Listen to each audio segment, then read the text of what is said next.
nanira nkagomya nkayihamba nari bupfe ako kugira umubyeyi kubwa ati wewe wijya kuvunika narakubyaye uri inshingano zanjye ninkuramuka ubonye ibintu bitameze neza uzatahe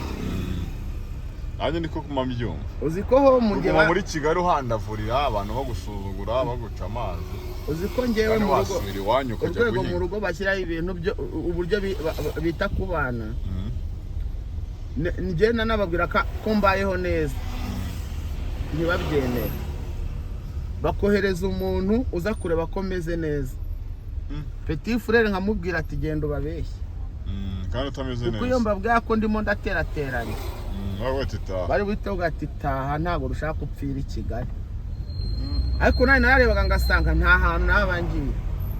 nese mu rugo sinkunda guhinga kandi barahingaga ariko nta wabaga ari bunyishyuze ariko sinabaga ndi bubura ariko nabaga nzi neza yuko ari ibisazi cyane ntabwo mu rugo wagira ngo uburi byuri ikibazo ni ukubabwira ngo za bezo ngo imyenda ngo ibiki n'ibiki nanone ko uri umusore ukaka imyenda mu rugo ukaba ari we bakugurira boxa ubusebe ariko kuvuga ngo urarya rwose uricara ukarya nta nzara yawe asiye mu bavuye iwanyu ufite imyaka ingahe ibyo wewe mbase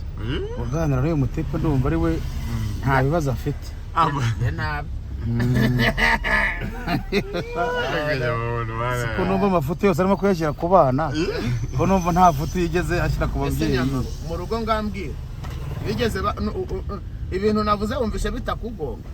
bingonga gute iwanyu waricaye bakorera uturimo barangije barakwanga nkakora imirimo ngana gutya se hoye mbese ugira ngo umwana ku mubyeyi ajya kura wanayikora ungana utyo mbese nanjye mfite abana narabugena muhamagara mama wawe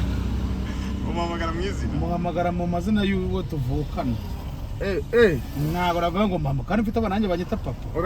uravuga ngo papa keza noneho uruvuga ngo umuntu akibyara abahise acuka ku babyeyi yewe nuko mba nakakubye ndeko byagombye kugenda ko ntabwo wakuze ndakumenyesha yuko rero ko murampamagara se ngewe ine guhamagara ubuze guhamagara mere guhamagara ngo mama uba wumva bisebetse oya bivugitse nabi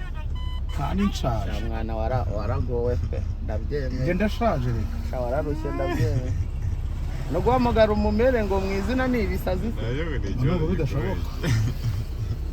yego ngewe umumere ahora ari umumere